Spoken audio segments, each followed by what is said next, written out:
দুবেলা রান্না করবো নিরামিষ এঁচোড়ের তরকারি।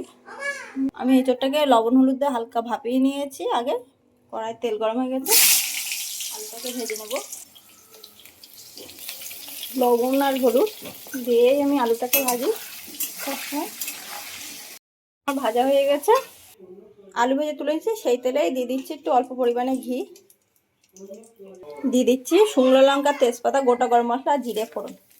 শুকনো লঙ্কা তেজপাতা ভাজা হয়ে গেছে, ওর মধ্যে দিয়ে দিচ্ছি টমেটো আর কাঁচা লঙ্কা ফোড়ন।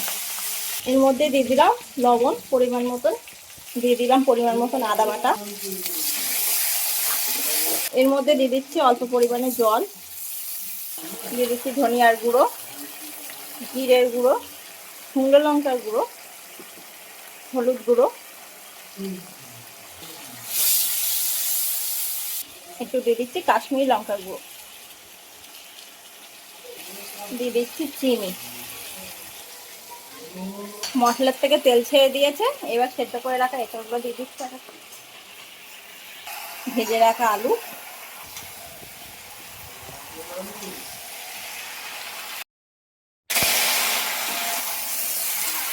আমার তরকারি কষানো হয়ে গেছে। আমি পাশে তো দুধ গুলে রেখেছিলাম, এই দুধটাকে দিয়ে দিলাম।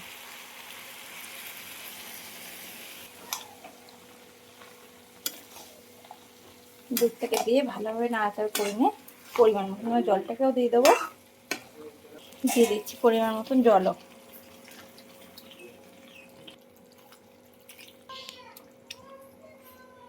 আগে প্রায় কমপ্লিট, এবার দিয়ে দিচ্ছি গোটা গরম মশলা বাটা।